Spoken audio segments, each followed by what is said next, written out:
Good evening. Welcome to the North Carolina League of Conservation Voters Green Tie Awards celebration. I'm Keith Morris, your host for the evening. Tonight, we have come together to celebrate leaders in our state who are working hard to see that every person in North Carolina has equitable access to clean air, clean water, and clean energy. NCLCV Board President Elizabeth Redenbaugh and her family know this firsthand. Let's give a hand for these outstanding legislators who have worked overtime to secure the votes to pass strong bills for a healthy climate, for jobs, and for justice. This is personal for me. As some of you know, 11 years ago, we found an 11-pound tumor on my husband's left kidney. He was diagnosed with a very rare form of cancer that, according to his oncologist at Duke, was caused by toxins in our drinking water. As the old adage goes, if you don't have your health, you have nothing. My entire family suffered alongside my husband as he endured surgery and months of chemotherapy. Our family does not want that for anyone, and especially when it all could have been avoided with proper legislation. These legislators honored tonight work every day to protect us by passing bills that outlaw avoidable dangers. They value people and work to assure that we all have access to clean water, clean air, clean energy, a viable climate, good jobs, and a strong democracy. We need them. And we need you to help us see that they get reelected, to help us advocate for candidates who also value clean energy, jobs, and justice. This is urgent. Every day that our legislators allow toxins in our water and in our air, families suffer, people die, while unregulated big businesses profit. This is urgent. We have 10 years to lower our planet's carbon load, or our children and grandchildren will suffer. You can help. Join me in supporting the North Carolina League of Conservation Voters. We will be your eyes and ears at the legislature. We will advocate for candidates who care. We will hold all leaders accountable, and we will let you know when they succeed, like the folks honored here tonight, and we will also let you know when they fail. Join me in giving. Thank you, Elizabeth.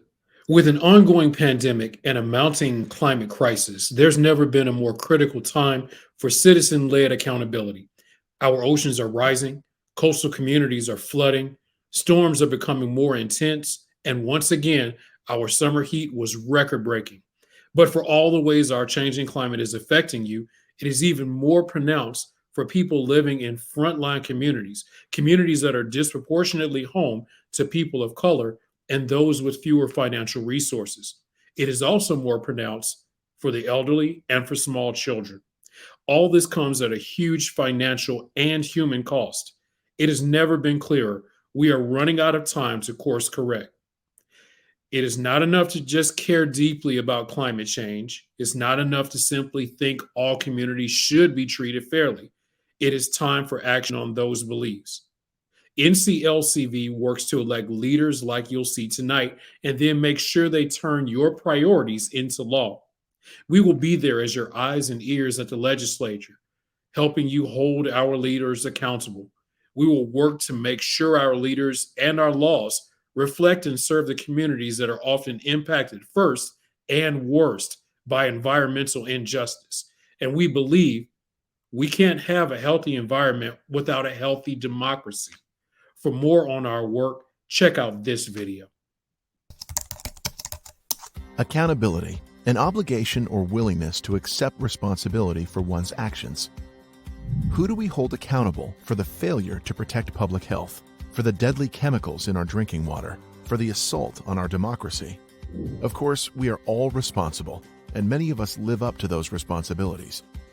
But not everyone does. When polluters and politicians threaten our quality of life, someone has to hold them accountable. That has been our work for more than 50 years. The North Carolina League of Conservation Voters works at the intersection of environmental protection and political action. We build a political environment that protects our natural environment and our people. We think of our work as an ongoing cycle of accountability. We advocate for strong environmental policies, which you amplify when you contact your legislators to let them know where you stand. Legislators know we are always keeping score of their votes and that we let you, their constituents, know their record in our annual scorecard. We endorse pro-environment candidates so you stay informed before you vote, and then we talk to voters across the state to push for the election of those candidates. As new leaders take office, the cycle continues. In the halls of power, we are always there to advocate for you.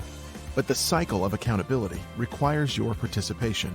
We need your help to keep fighting for clean air, clean water, and clean energy for all North Carolinians. Join this fight. Renew your membership today. Together, we will protect North Carolina from the mountains to the coast for generations to come.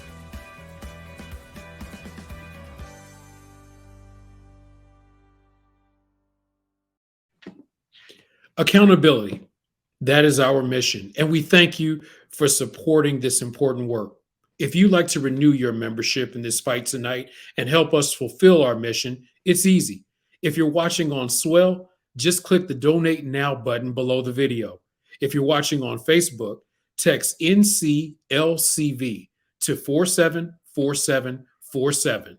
Anyone who gives $75 or more tonight, when they are registered, will be entered into our raffle drawing for 2 special vacation prizes, thanks to our generous board member, Mary Baggett.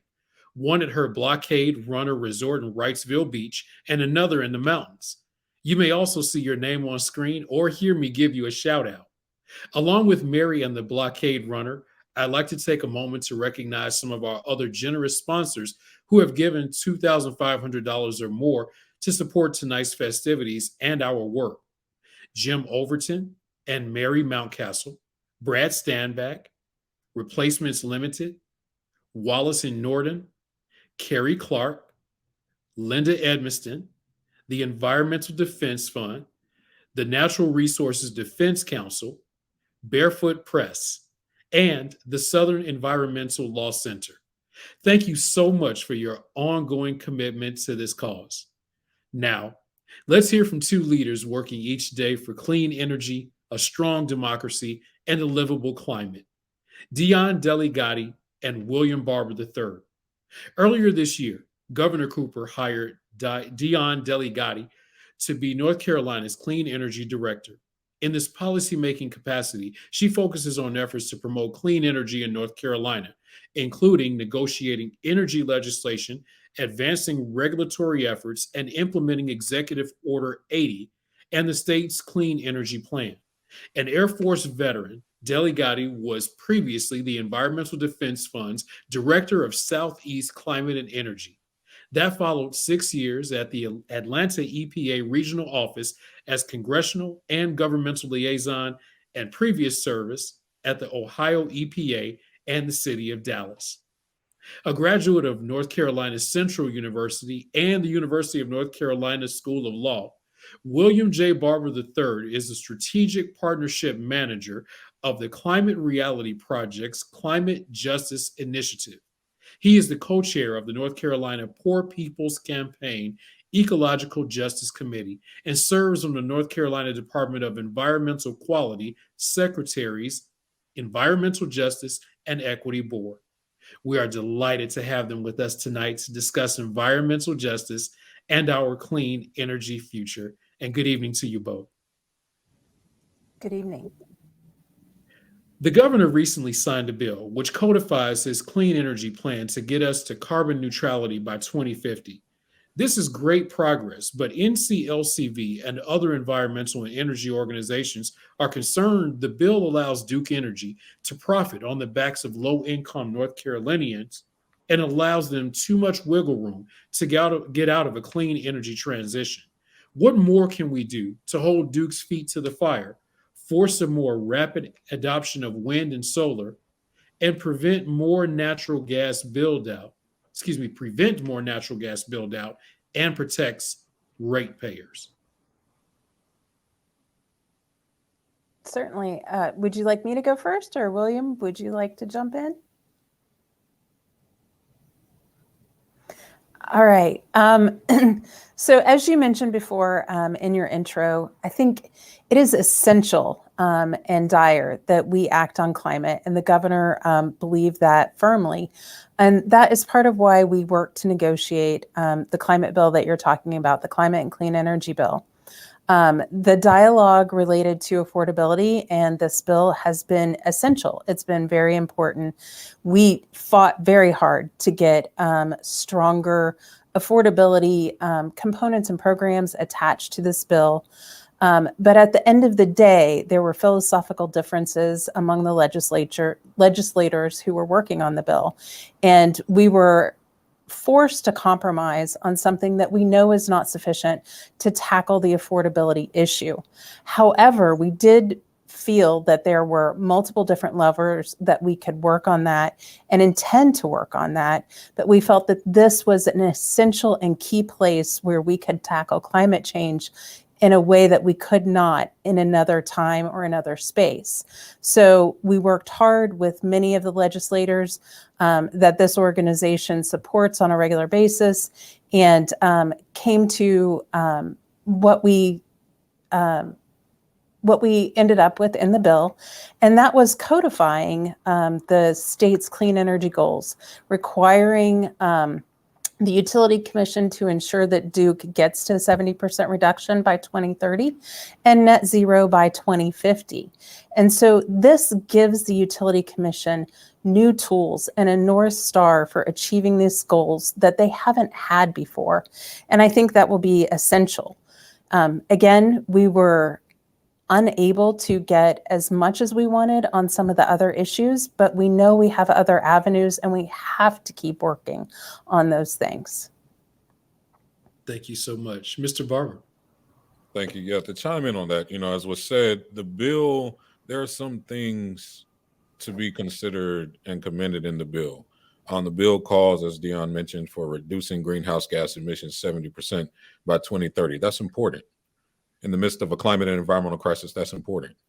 We talk about the deployment of renewable energy resources, and protections for smaller solar producers. Those are important and critical pieces.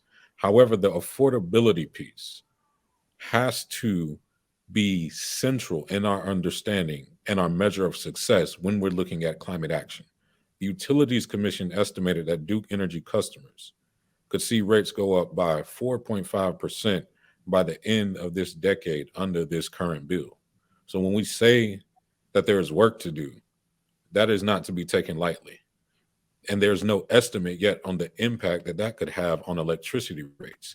Understand, we're living in a state where already there are 1.4 million North Carolinians living at or below the federal poverty level who struggle to pay their energy bills, for whom are very familiar with the reality of energy burden, this dynamic that some say the heat or eat dilemma, where families literally have to understand or have to weigh whether they heat their homes, maintain their homes, or feed their families. Racial disparities exacerbate this energy poverty. We know that energy burdened households are more likely to earn less than $20,000 annually and be of African American or Latino descent. The great travesty of this is that overwhelmingly, these are the same communities that make up the communities that are on the front lines of the very climate crisis we claim to be trying to solve. So while there are things in the bill that advance the conversation for climate solution and move us in the right direction, we must fight. And there was a mention in the video, accountability and a responsibility. Each of us, if we claim to be serious about addressing this crisis, if we claim to be serious about advancing and promoting climate and environmental justice, we must understand that when historically marginalized people are unable to participate, even in small benefits from our clean energy solutions, when access to good job opportunities narrow, when energy burden for communities is increased, when we look at our metrics just based on lowering of emissions and energy generation and not how do we get real dollars and relief to families on the ground, we miss the point. We miss the point. So we have to really advocate on the behalf of frontline communities as policies continue to roll out. North Carolina is also beginning the process of rulemaking to join the Regional Greenhouse Gas Initiative with Virginia, Pennsylvania, and states to the Northeast. NCLCV has been supportive of this effort, with the caveat that low-income North Carolinians and communities of color must not face any more of a threat from pollution and economic loss than they already do. How do we prioritize environmental justice communities in planning our clean energy future so they have an equitable seat at the policymaking table and also benefit equitably from the transition of terms of clean energy jobs, accessing clean energy itself, and the siting of energy projects? There are No, go ahead, William.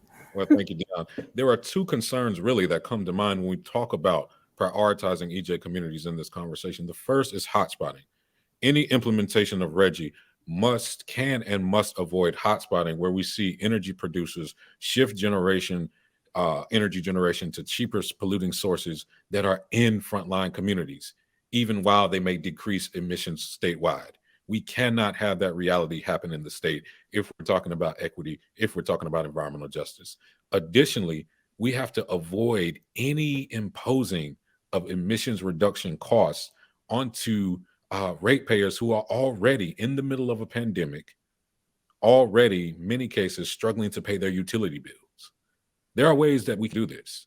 New Jersey, for example, has a strategic funding plan that mandates that revenue from RGGI goes towards transportation solutions and emission reductions that prioritize environmental justice areas and those communities that have demonstrated the greatest need. Virginia law, which has joined recently, mandates that 50% of RGGI revenues go to programs that improve energy efficiency, thereby lowering bills for low-income households for those frontline communities. Pennsylvania has codified a set of equity goals as mandatory rules for participation that include inclusively gathering and considering input from the public, especially environmental justice communities, protecting public health and welfare, seeking to ensure environmental and structural racism are not replicated in the engagement process, and working intentionally to equitably distribute environmental and economic benefits of the proceeds of allowance auctions. A major component of prioritizing environmental justice communities in policies like RGGI and any other clean energy solution is not just the engagement, but actually looking at clear carve-outs, set-asides, percent investments of any funds that are generated that are going to these communities. When we think about the flow of resources that are going to be coming through the state from now until 2030 in terms of energy generation, battery storage, clean and electric vehicle, if we cannot at the end of this period look back and see exactly what percentage of resources were designated for frontline environmental justice communities, we have missed the window. Equity is not just about engagement. It's not just about having a seat at a table. Equity is not just a destination. It is a process. And we must find clear, mandated ways in our policy to hold our state leadership accountable to a process that invests real dollars, real opportunities, real channels of ownership in the communities that have traditionally been burdened the most by our dependence on the fossil fuel infrastructure. Ms. Delegati. Yes. So as you mentioned, there's been a petition filed for RGGI here in the state. I think we need multiple layers of solutions to tackle these challenging issues, whether it be the affordability issue or our reducing our emissions to address our climate challenges. And so, the petition is moving through the process right now. There's a lot of states who have seen a lot of positive benefits and have implemented RGGI well, like William has just mentioned. However, every state is different. And there is a fair amount of opposition to RGGI from, some of which has been from the environmental justice leaders. Right now, where that is it's going through the evaluation, modeling, and a fiscal note to actually take a look at some of these financial impacts, the fiscal impacts that we can expect from layering this into the set of solutions that we're looking at for tackling our climate problems in the state. So I think it's yet to be seen how this will look, but I couldn't agree more.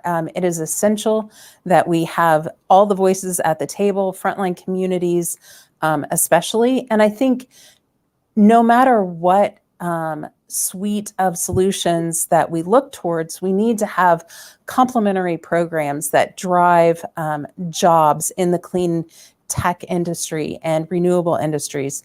The governor has established some partnership programs.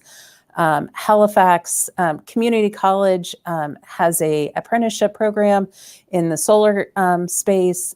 Roanoke Electricity is going to be hiring some of those interns. We need to expand upon programs like that to ensure that there are ongoing opportunities for our workforce.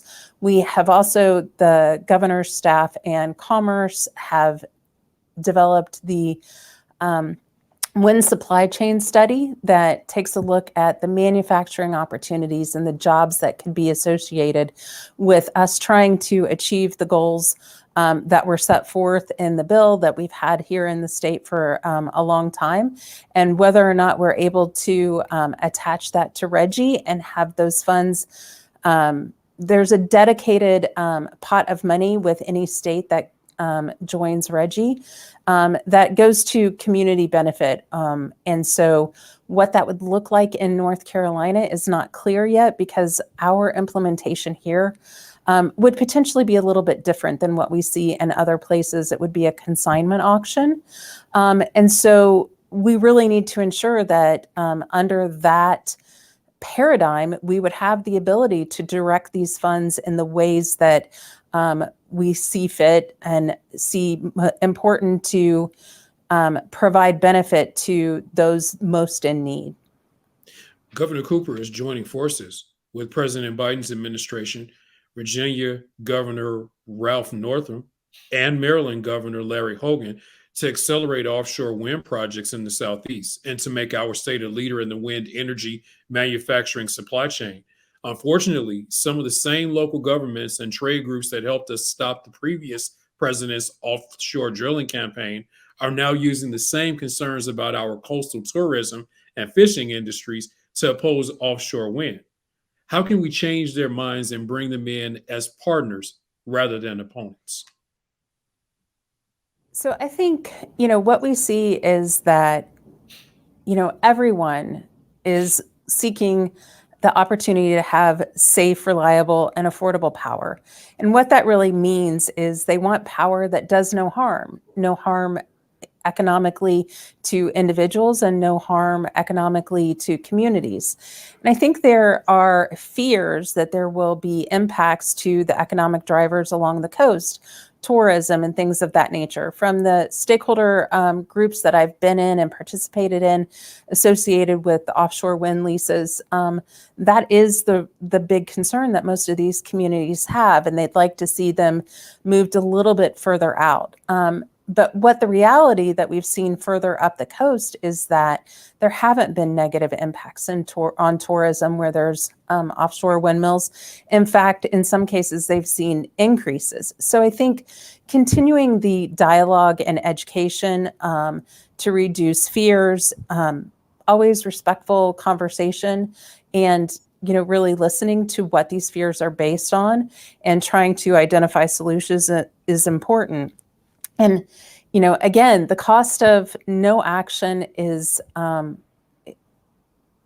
huge as well, and especially to these very same communities. They're the ones that have been the most impacted by climate change here in the state.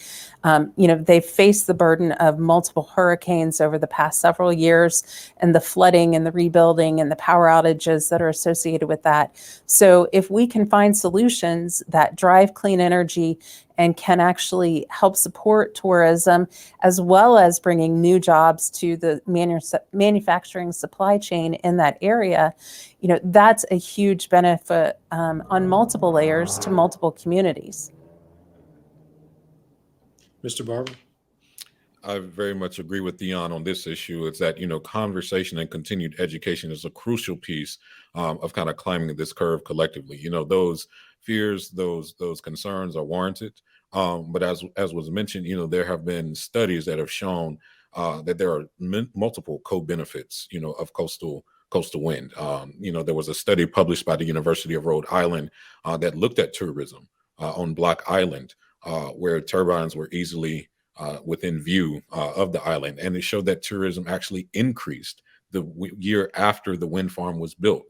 In fact, there was an 19% increase in occupancy rates for tourist residential homes upon completion of the wind farm. There was a different study published in 2020 by the University of Delaware that showed that not only would beach goers be indifferent to offshore wind farms, but they would be interested enough to visit them.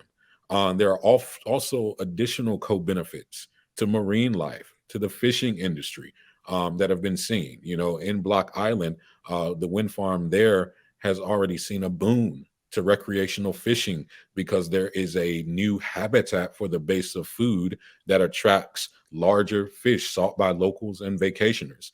What we know is that what clearly increases with offshore wind development is the opportunity, as was already alluded, for new economies in these coastal regions to grow beyond the traditional confinements of a seasonal or industry-heavy hospitality industry.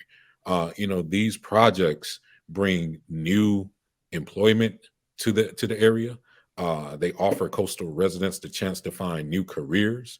They also undergird, the area with a level of reliable, sustainable energy. And in the aggregate, wind is one of the most powerful weapons in our arsenal to address the impacts of a climate crisis, to address and rapidly lower carbon emissions. So again, conversation and education on this issue, I think, is key to continuing our forward momentum and becoming a leader in the state. Finally, Congress is in what we hope are the final stages of passing the biggest climate bill in our country's history, the Build Back Better Act, along with bipartisan infrastructure bill. In the coming years, North Carolina may be getting a lot of funding to implement these bills, climate and environmental provisions. What are your thoughts on how our state can best use these funds to create good jobs and to stem climate impacts and environmental justice? And how can we make sure the General Assembly doesn't usurp any authority Congress gives the governor to spend these funds? William, you want to take the lead on this one? Feels right in your sweet spot. So, initially, again, I'll go and speak back to what I alluded to at the beginning. When we talk about policy, one of the most effective ways I think we can use these funds are clear carve-outs for investments for environmental justice communities. Not only engagement plans, not only plans for outreach, but clearly established mandates that articulate the numbers we want to reach in both impact and access.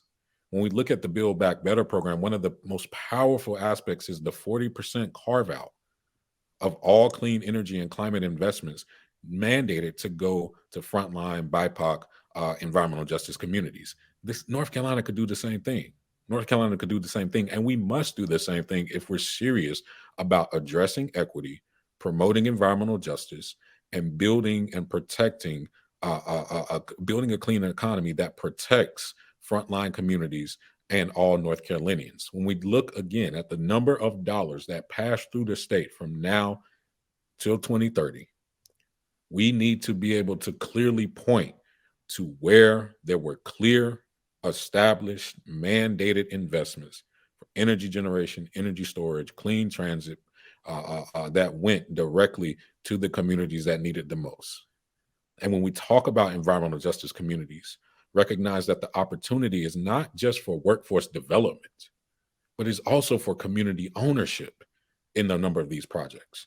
And community ownership has been shown to have incredible benefits for local communities in terms of undergirding those areas with economic foundations, but also allowing these areas to more efficiently retain their greatest minds, their young populations, and to become thriving epicenters of progress. We must do that in the state, and we can.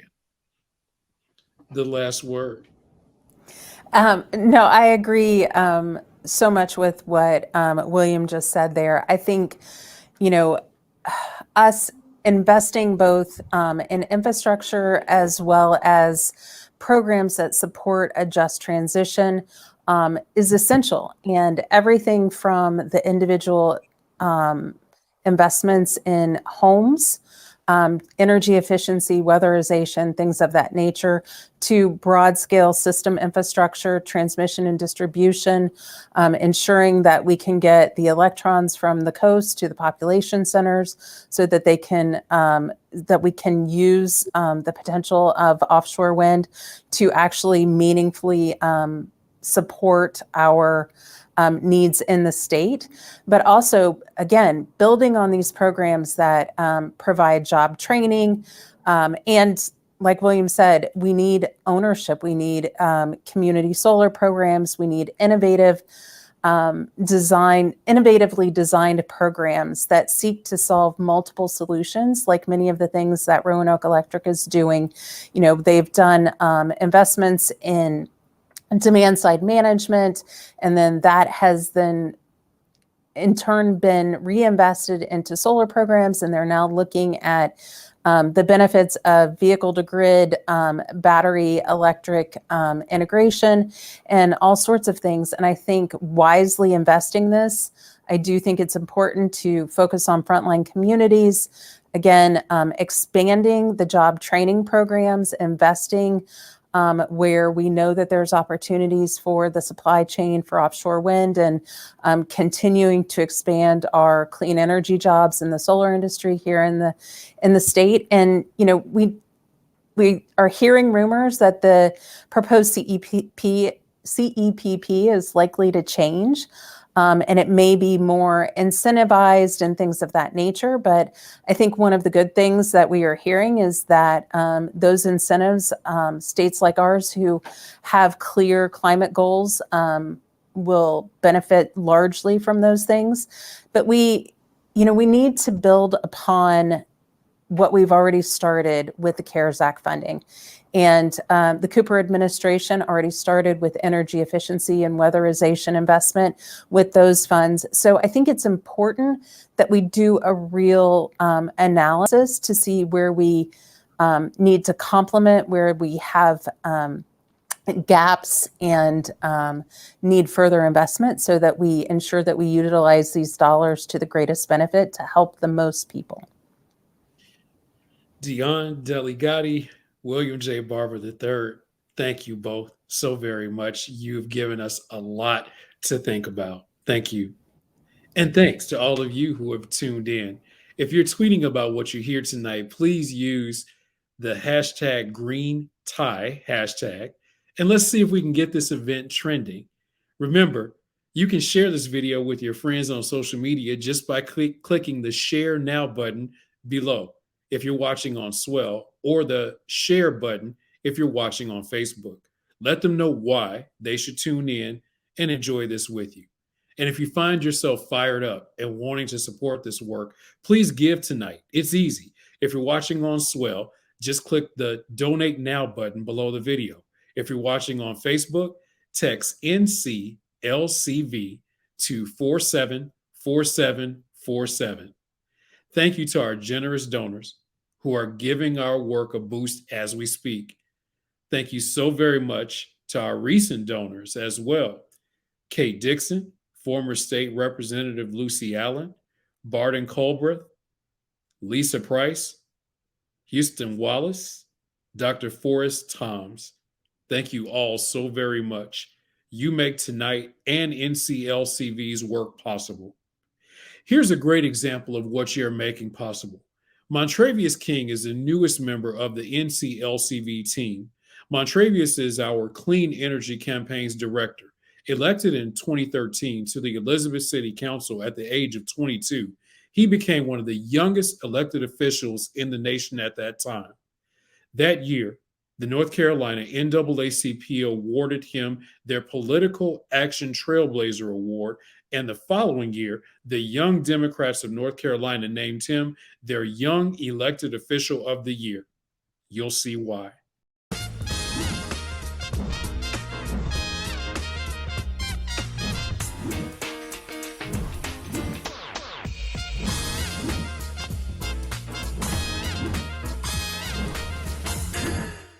Hi, I'm Montravius King, and I'm proud to serve as Director of Clean Energy Campaigns for the North Carolina League of Conservation Voters. It is no secret that a clean energy revolution is sweeping across America, underscored by the steady expansion of the United States renewable energy sector. The clean energy industry generates hundreds of billions in economic activity and is expected to continue to grow rapidly in the coming years. There is tremendous economic opportunities for the states that invent, manufacture, and export clean energy technologies. Building towards 100% clean energy will continue to be one of our main priorities. Renewables were the only source of energy, the only energy source for which demand increased in 2020 despite the pandemic, while consumption of all other energy sources declined. With already the second highest installed solar capacity in the country, a population that, according to polling, strongly favors this goal, and candidates who will advance it, we are poised to lead our state into a clean energy future with strategically targeted campaigns. The excitement from the limitless possibilities is most certainly fair. However, with that excitement comes real challenges that stand in the way of a just transition. That is why we need all hands on deck. And transitioning to a clean energy future, we have a moral responsibility to make sure the communities that are disproportionately harmed by the impacts of climate change, namely Black and brown communities, have a seat at the table when making policy, benefit equitably from the investments and innovations, and have equitable opportunities to prosper in the high-paying clean energy careers of the present and future. We look forward to working with all of you and our state, local, and federal leaders in advancing and promoting clean energy. Former Vice President Al Gore was correct when he said, "The science is clear. There is no time left to waste." We must feel the fierce urgency of the moment and do all we can to reduce emissions, save our planet, and revolutionize our economy. Thank you. Clean energy, clean water, and clean air are critically important to all North Carolinians. So are diversity, equity, and inclusion, a strong democracy, good jobs, and a healthy environment. This is the work we all do, from the individual voter to the President of the United States. Tonight, we celebrate the work of our environmental champions, but tomorrow we're drilling down to the local level. Tune in at 7 p.m. tomorrow night for a live virtual discussion about what the federal climate bill will mean for our communities.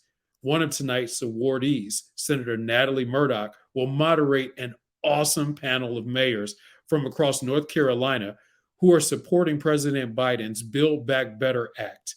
And we'll also hear from Congresswoman Deborah Ross with an update from Washington.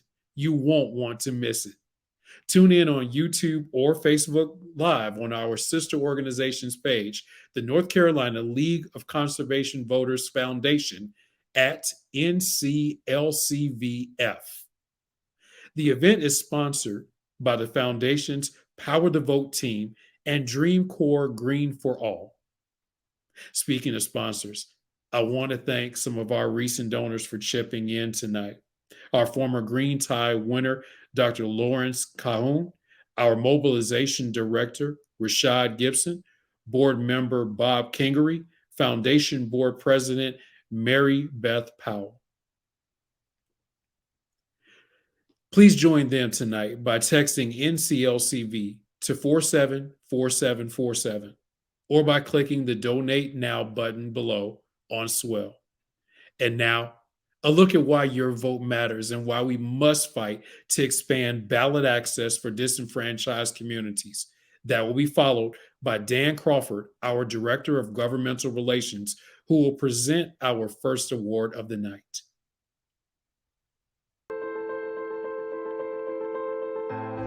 Because milk is expensive enough. And school books aren't cheap. Because I like my food local and my water clean. Because the light bill keeps rising as my paycheck goes down. Because I value the growth and clean air of my city. My hometown. Because there are more people going hungry here than any other state. Because I stood by and I said my vote doesn't matter. But now I see what's at stake. Now I see what's at stake. Now I see what's at stake. Because the middle class is disappearing. While we're all struggling to stay afloat. So in November, no matter what, I'm going to turn out to vote. I'm going to turn out to vote. I'm going to turn out to vote. I'm going to turn out to vote. I am going to turn out to vote. And so should you.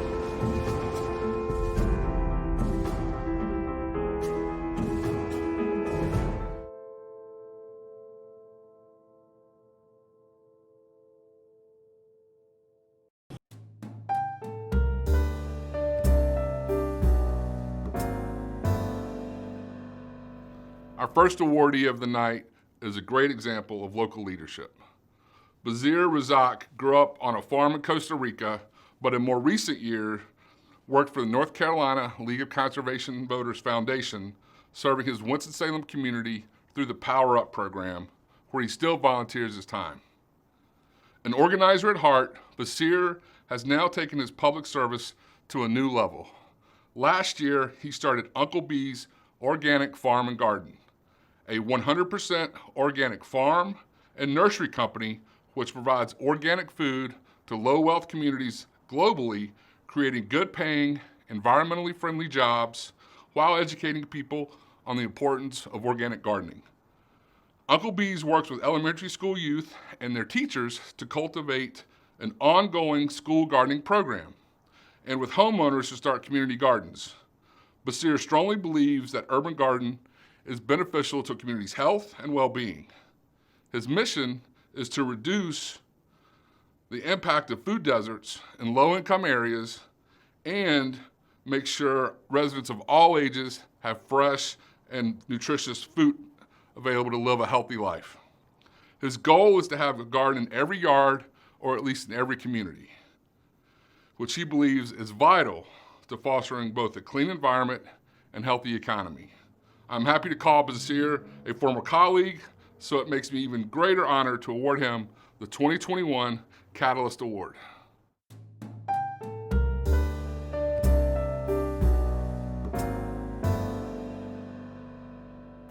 Thank you, Dan. Thank you. I'm so honored to receive this award tonight. And I also would like to give thanks to the people that are responsible for me even getting here. And that's my Power Up family, Rashad Gibson, Fiona Shivers, and Miss Yvette Jones are three, of course, that have always stood and helped and getting me here to this point.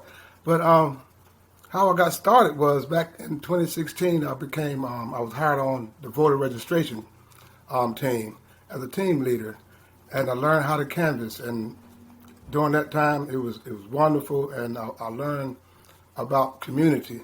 And so after that season ended, I was asked to come over to Power Up, brought in by Rashad Gibson, and I learned how to organize in the community. And this is somewhere I come from, so it really agreed with my nature and who I am. So I stuck with it, and learned about organizing, and I moved on to my business, Uncle B's Organic Farm and Garden. So that, and within itself, was basically structured out of Power Ups. A lot of things I learned from Power Up, how to organize and what about community. You know what I'm saying? It means everything to me. So it was very easy for me to start my company and come back as an OC committee, volunteer with Power Up. I felt I could do more work in that capacity and also with my company. So at this point right now, we're working with Ashley Academy. It's the elementary school that we're actually educating the youth with raised beds and gardening in the back of the school, which they actually get the grade for. So we're preparing to advance that program with other groups and organizations to expand the program. And my wish and my dream is to have this program in all elementary schools, and we follow them from the 3rd grade through elementary school to high school. And it's all about sustainability, the climate, understanding the environment, you know what I'm saying? So these are the things that we're educating from the 3rd grade and follow them all the way through. This is a deep passion of mine, and also Power Ups. So we're actually doing this together. So this is something that I'm very passionate about. So we want to continue this and look for more funding and more heads to come in to get this program off the ground. So that's where we are right now. And through Uncle B's Organic Farm and Garden, we're actually progressing very well. So I'm happy and humbled to be receiving this award. And I really thank y'all.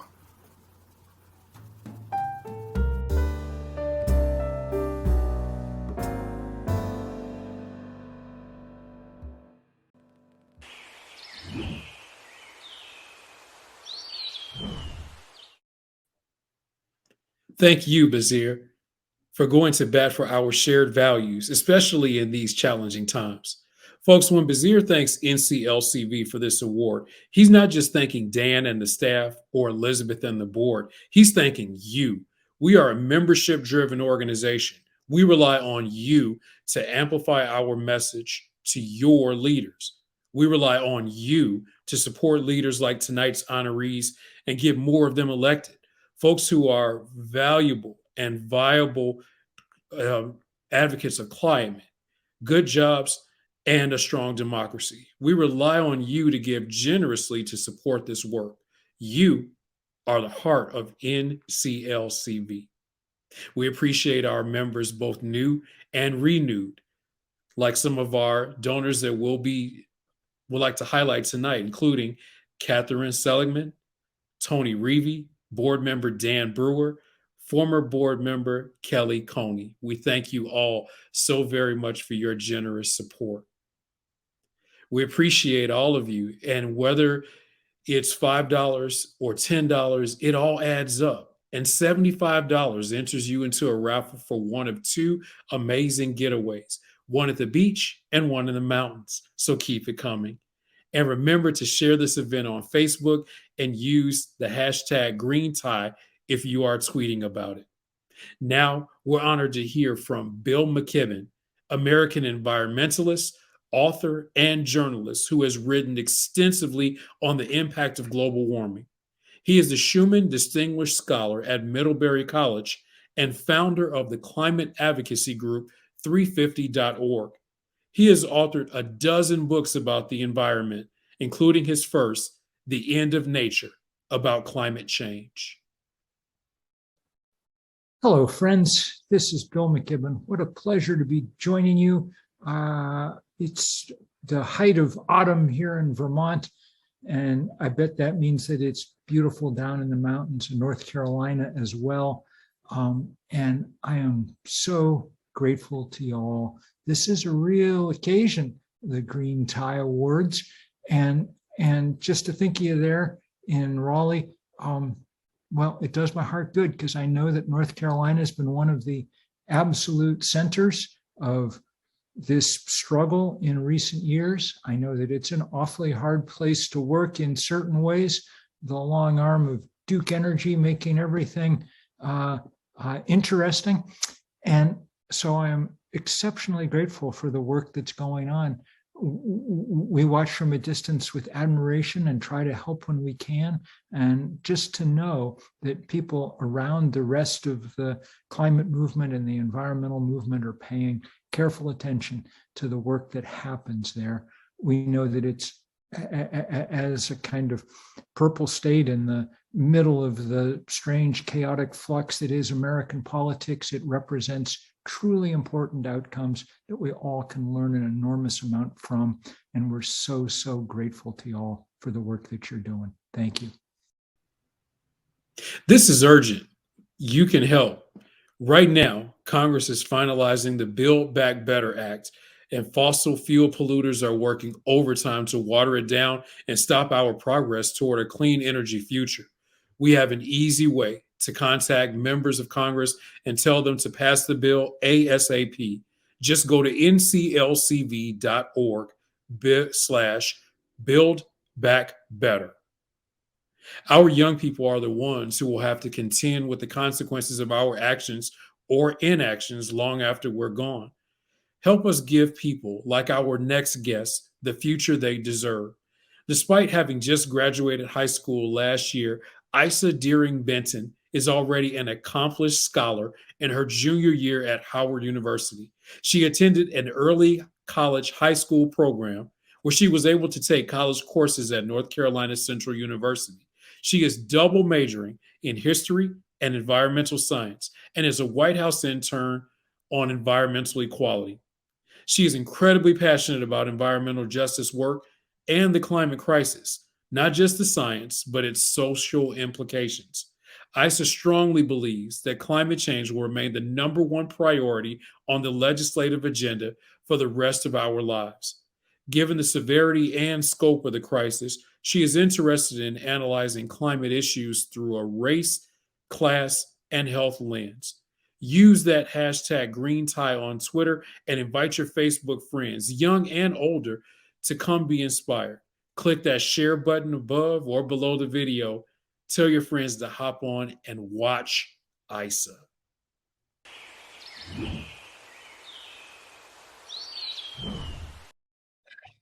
Hey y'all, my name is Isa Deering and I use she, they pronouns. I'm currently a senior environmental science and history major at Howard University from Durham, North Carolina, and I'm so excited to present how climate change is a social justice issue and how we need to work together in order to combat the climate and environmental crisis.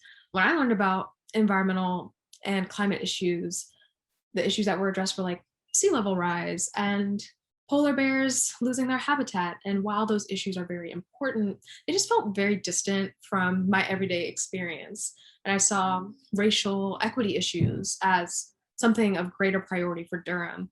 But as I kind of dove into racial equity organizing, I realized that a lot of our issues are actually environmental as well, and that we need to kind of take this more intersectional approach to organizing. So that's kind of how I got to where I am today, especially why I chose like history and environmental science as my majors, because I wanted to kind of combine this racial sociological approach to environmental issues. So I want to emphasize that natural disasters, natural hazards, and environmental justice issues, they don't strike in this vacuum. And what that means is that there's always a greater historical context that kind of influences what the outcomes are going to be. When we talk about environmental issues, it seems as though we blame almost the natural disaster itself. We blame climate change, we blame global warming for some of the disastrous effects that populations are feeling, when in fact, they're not felt evenly, and they're striking an unequal society, right? So just want to emphasize that point before we dive a little bit further into like how we remedy these things together. So, but first I kind of want to look at how natural disasters and environmental justice issues kind of exacerbate wealth and racial inequality, especially when we look at natural disasters in particular. I know North Carolina's coast has been pretty battered this hurricane season. So we look at we kind of think of these questions like who has the resources to evacuate, We look at the amount of savings, the amount of wealth accumulated over time, and who has access to that generational wealth in order to protect themselves and their families from natural disasters, and who has the resources to repair households and other precious items after a natural disaster, and looking at kind of the long-term impact on one's livelihood. For some, this is just a minor inconvenience, even a vacation for some, but for others, this could detrimentally impact the trajectory of their livelihood. But we can work together. We can do this. And what that looks like, especially for folks that look like me, is that we advocate for better policies that reflect our needs and priorities, and we vote for politicians that will commit to an equitable policies that better our disaster relief efforts and divest from fossil fuels. I see this in ways that we can work together, and I hope to actually meet you guys in the future. Unfortunately, I couldn't be at the conference because I am coming to you from Washington, D.C. This is a Zoom blur background, but I'm in D.C. I'm in the middle of midterms at Howard, so wish me all the luck that you can send. And I hope to meet you guys soon. Thank you so much for having me. We'll be posting all of our videos on our Facebook and YouTube pages in the days after the show. You know, I think we may have just witnessed a future green tie winner. But first, we must make sure our climate and our state are in good enough shape for her and her generation. Remember what we said in our Cycle of Accountability video? Together, we will protect North Carolina from the mountains to the coast for generations to come. That's our mission. Our kids and our grandkids deserve to live a healthy life in this beautiful state that we call home. Now, let's welcome Dan Crawford back to the virtual stage to introduce our next two honorees who have spent years working for clean air, clean water, clean energy, a strong democracy, and a viable climate. Dan?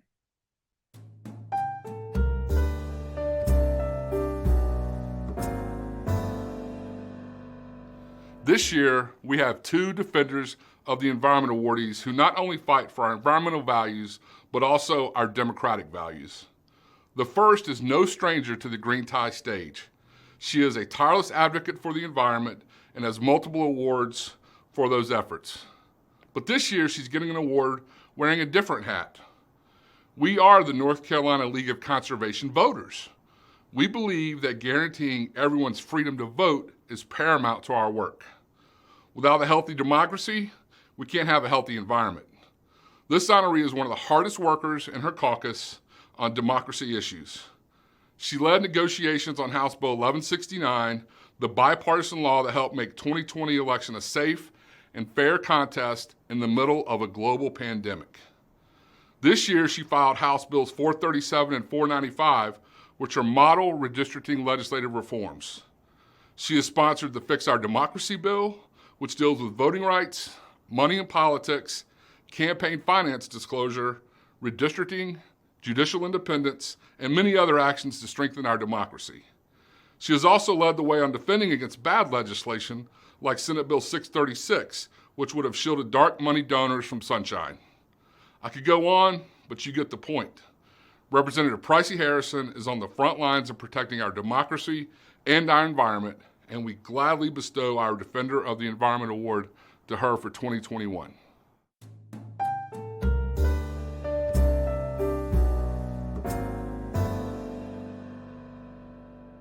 Thanks, Dan. You are too kind. I am such a big fan of the good work of the League of Conservation Voters and very honored by this award.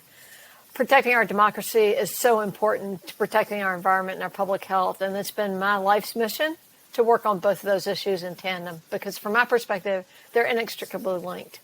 Because if we could make sure that voters who are eligible to vote could vote, we're voting in fair districts, we'd have environmental policies and public health policies that reflect North Carolina values, which would mean we'd have cleaner air and cleaner water, open space, and such important policies that are necessary. And so I'm going to continue to fight for these things because it's my life's passion.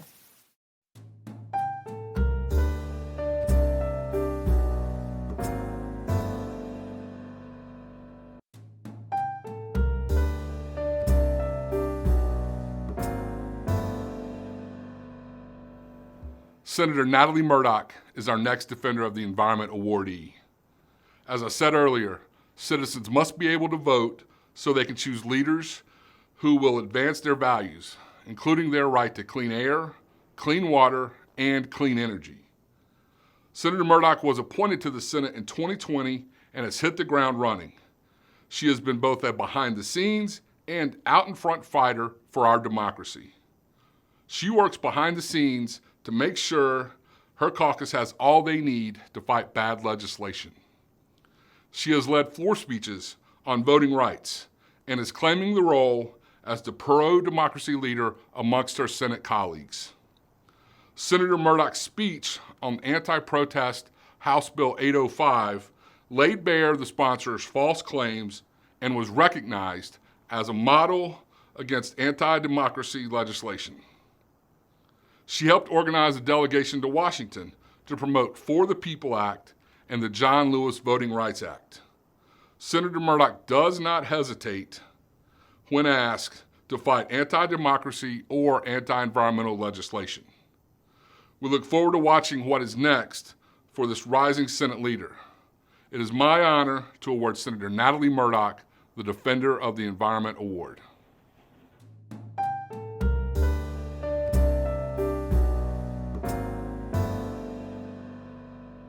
Hello, Green voters and members of the North Carolina League of Conservation Voters. Honored to be here with all of you today. My name is Senator Natalie Murdock, and I am thrilled, elated, and more than anything, humbled to be honored as a Green Tie Award recipient.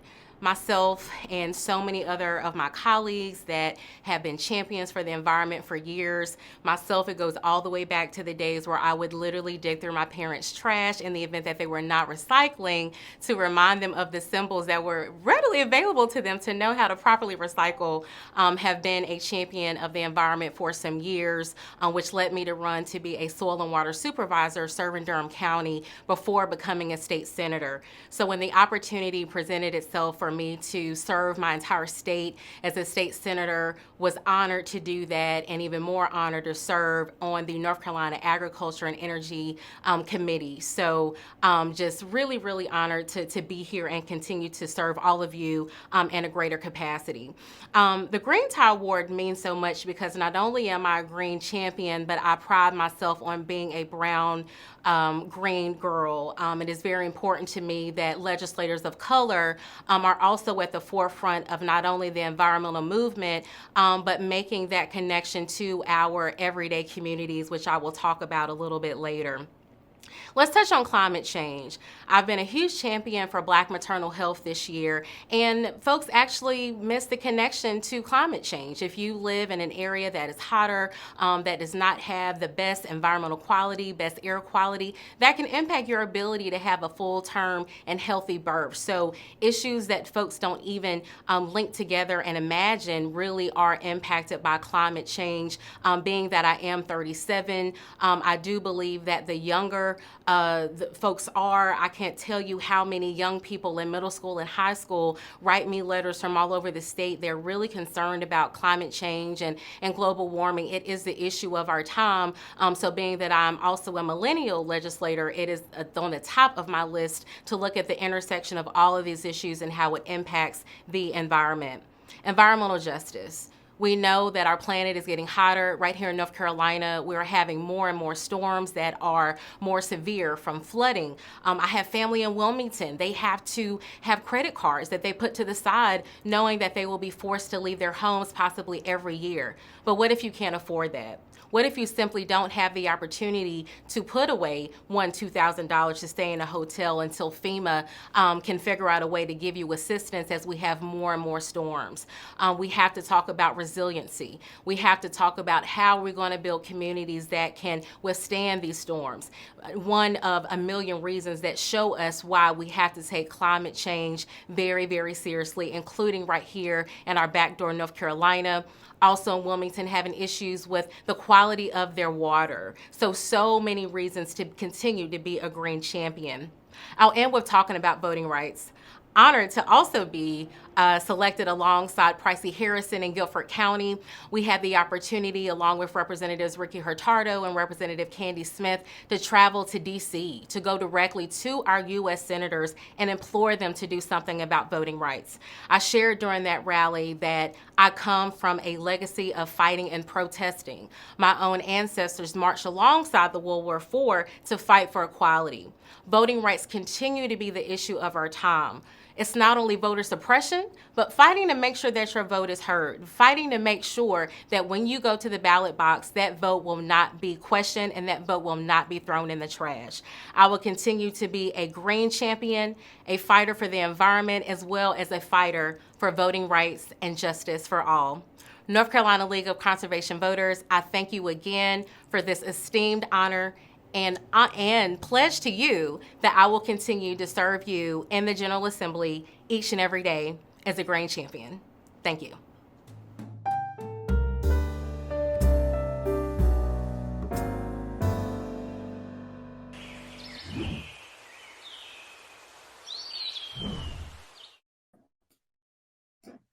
Next, we'll hear from someone who has been in this fight for a long time, the president of the National League of Conservation Voters, Gene Karpinski.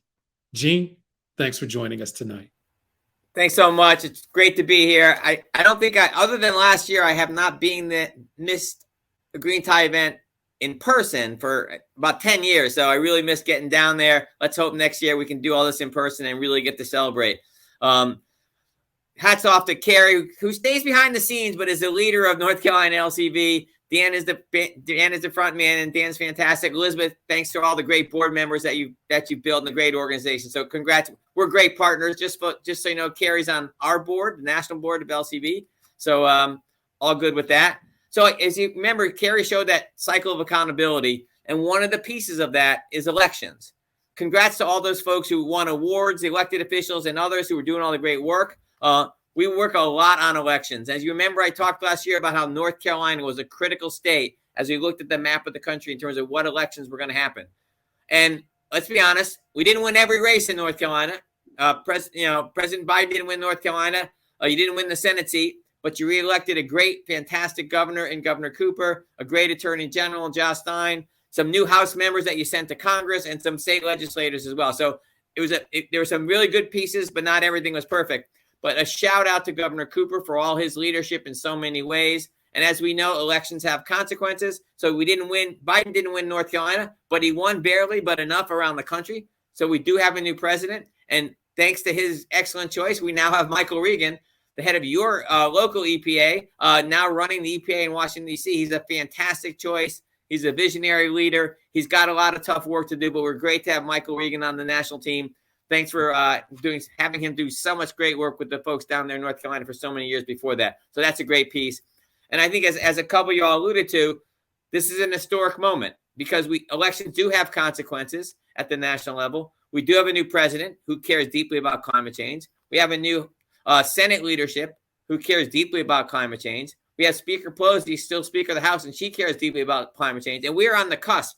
Literally, I hope, fingers crossed, it's been a long slog in the next handful of days, if not tomorrow, to actually make to begin to make historic progress on fighting the climate crisis. President Biden had a visionary plan that he campaigned on. It helped him win the election, frankly, as more people turned out because of his vision on climate. And now we're in the middle trying to get big pieces of that passed. You heard earlier, make sure you weigh in, let your elected officials know we need to pass the Build Back Better plan. It's right in front of us. The potential is there. If we can win this, it'll be historic.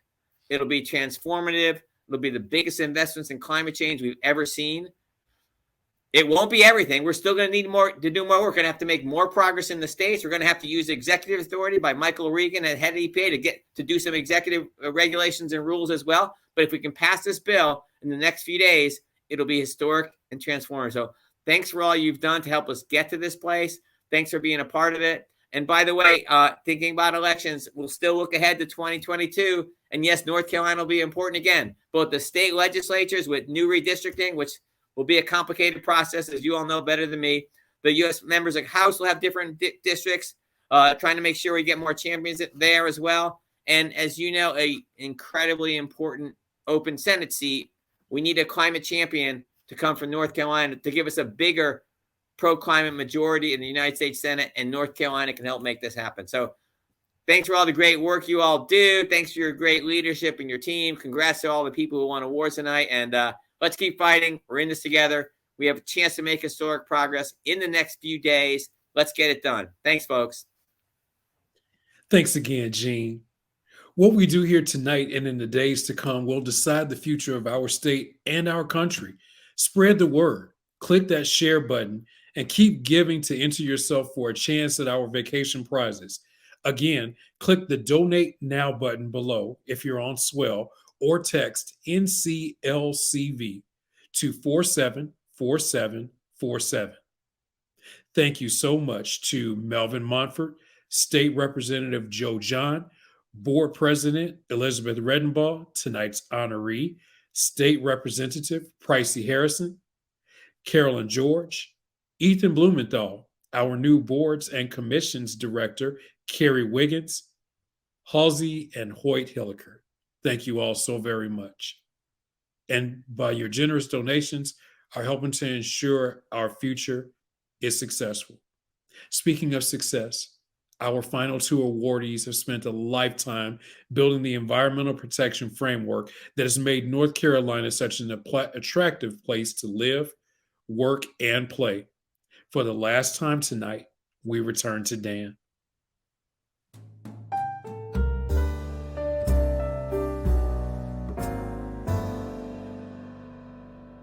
The saying is, big things come in small packages.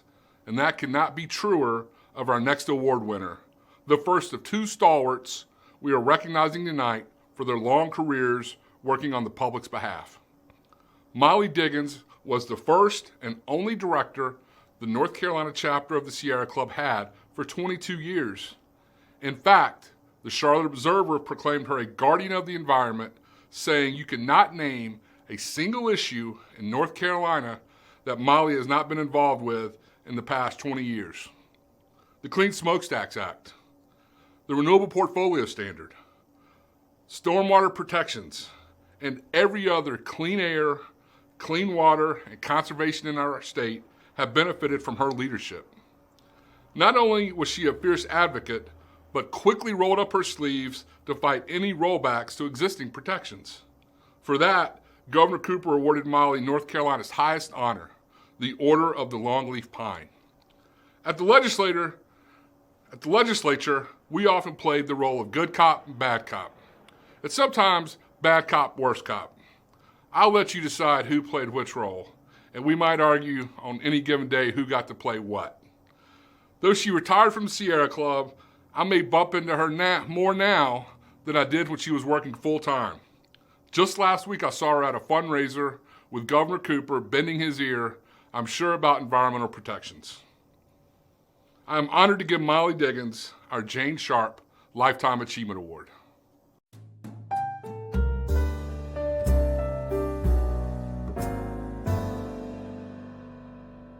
Good evening. I first came to North Carolina around this time back in 1980.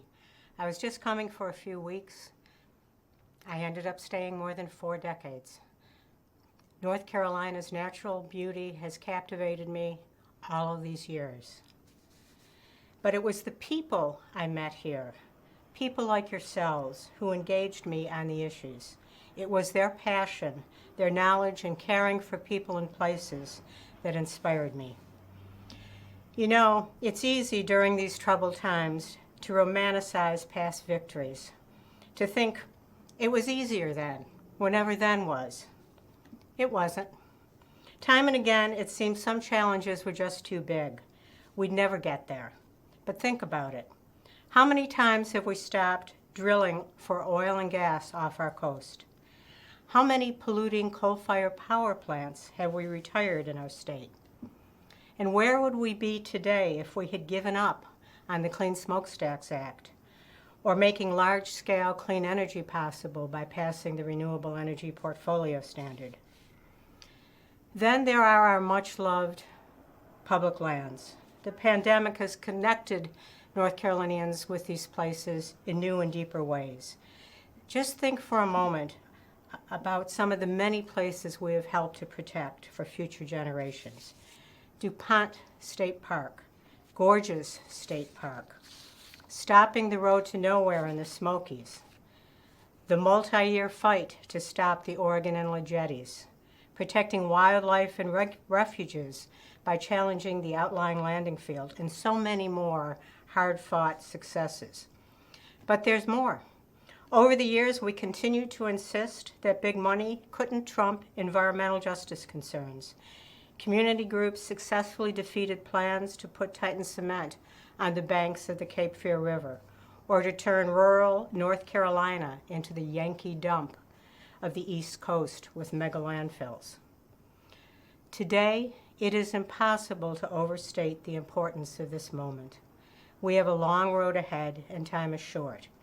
And the challenges we face come at a time when it seems like vitriol and division drive public discourse.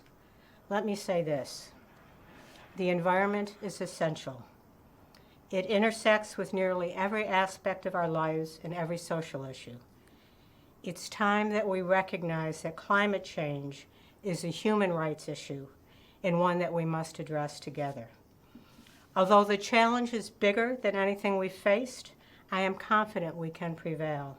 I find hope in new announcements coming almost daily now. Companies are investing billions to ramp up the production of electric cars, and at long last, offshore wind is a real possibility for our state. But the foundation of winning on important environmental issues starts with fair elections and with who we elect. My sincere thanks to the North Carolina League of Conservation Voters and to all of you for your work in this space. My special thanks to Representative Pricey Harrison and Senator Natalie Murdock, quite simply, for never giving up. Over the decades, we have pushed through time and again, and with your commitment, will again. I have confidence in you. And finally, my personal thanks to NCLCV for the honor of this award. Thank you.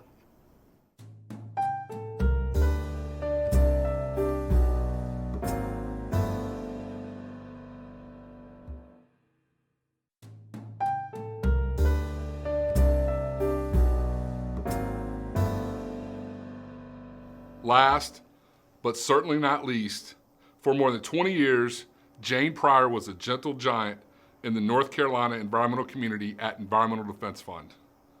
Savvy, smart, strategic, personable, polite, and charming, her leadership helped pass some of the most effective environmental policies in the Southeast, like the Clean Smokestacks Act, like the Renewable Portfolio Standard, like reducing pollution in watersheds.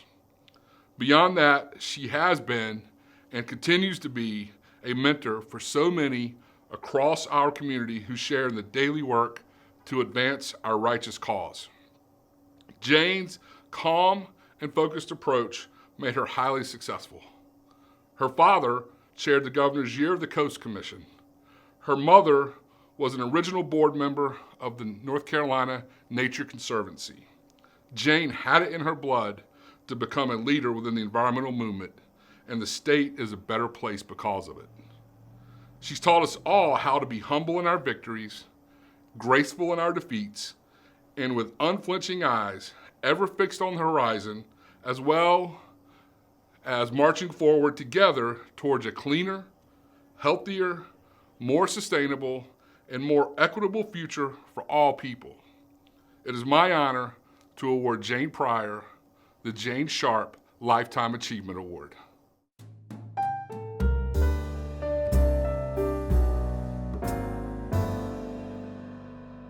Thank you, Dan, and thanks so much to LCV. I've participated in a lot of Green Tide dinners over the years, celebrated some terrific environmental warriors, so truly I'm very honored, very humbled by this award. I give a shout out to my EDF colleagues who are the reason, their dedication and work are the reason I'm sitting here.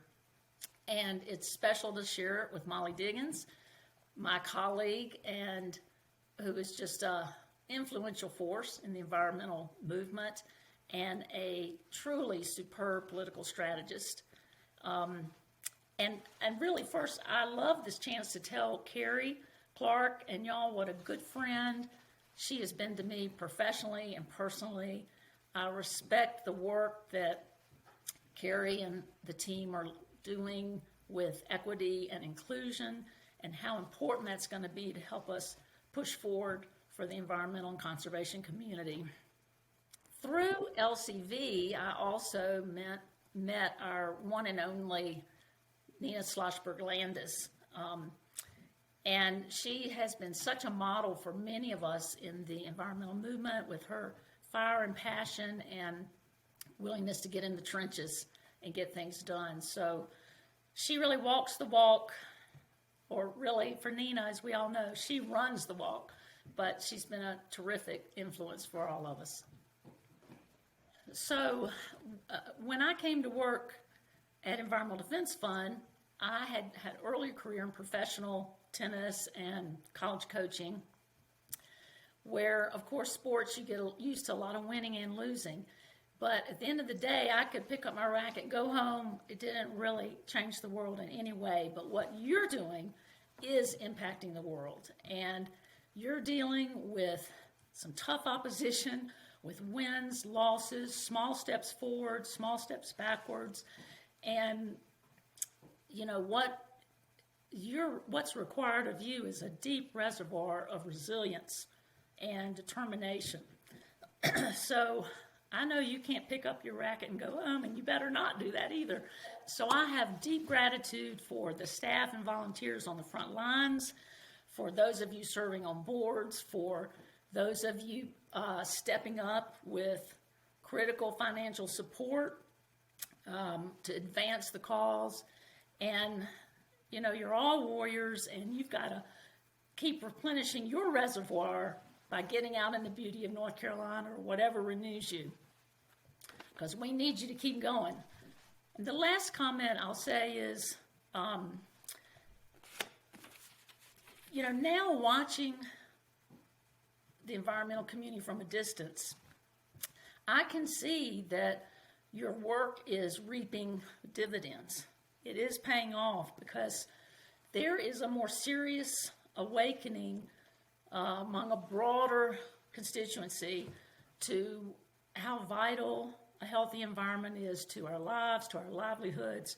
And there's more fire and passion about tackling climate.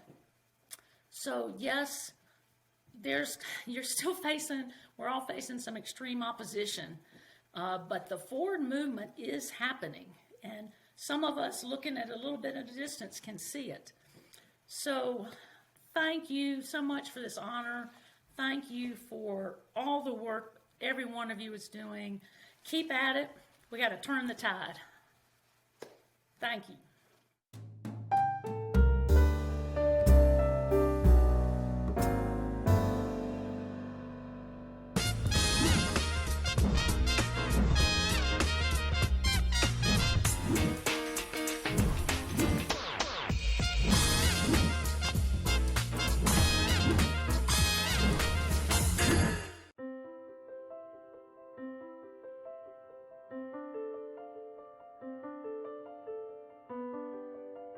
Bazir Razak, Molly Diggins, Jane Pryor, Dion Deligatti, William Barber III, Bill McKibben, Isa Deering Benton, Natalie Murdoch, Pricey Harrison, Gene Karpinski, and you.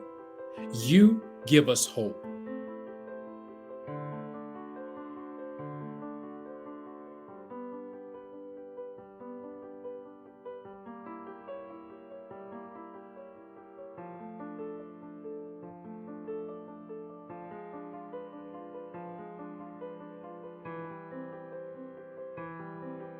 Thanks to everyone who spoke tonight, to everyone who tuned in, to everyone who shared on social media, and to everyone who made a gift.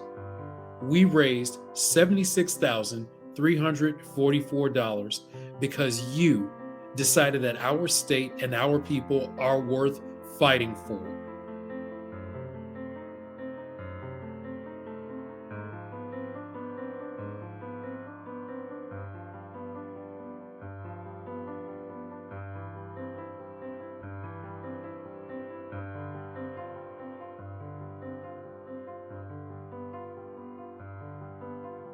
Stay involved. Visit our website, nclcv.org, and sign up for our important email updates.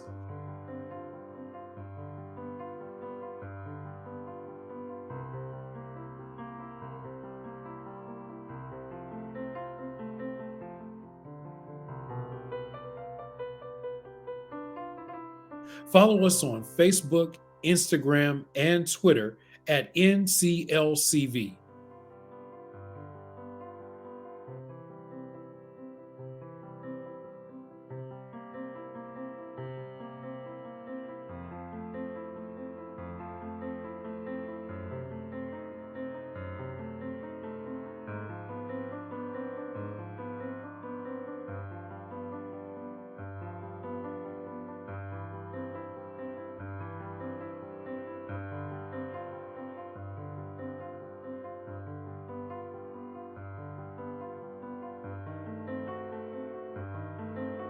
Together, we can change our world and build a political environment that protects our natural environment and provides equity for all our people.